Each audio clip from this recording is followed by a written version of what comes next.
समाज में अच्छा चीज दर्शावे करे उसको ब्यास कहते हैं। हमनी के ब्यास थोड़े हैं जा ब्यास आज हमनी के मान ले लेबा। हमनी के संसार में ब्यास एक भले जेकर नाम वेद व्यास ब्यास जो हमनी के ब्यास कहे। हां हां ध्यान दो कहे के भाव का राम लोग श्याम लोग कोना कोनी हो कोना कोनी राम लोग श्याम लोग कोना कोनी भौजी के दहिया हो सोना चली माया भइले सोरो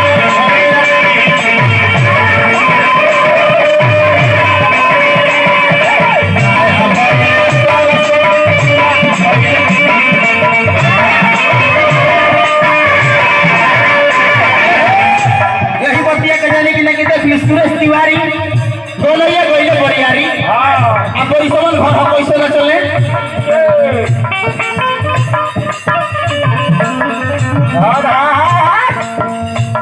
अरे नाया भइले सोरो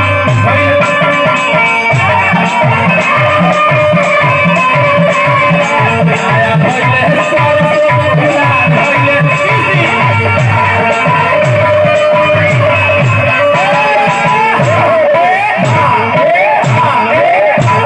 सुरेश तिवारी के जाने के लगी देखिए 1000 रुपए का पुरस्कार हमरा।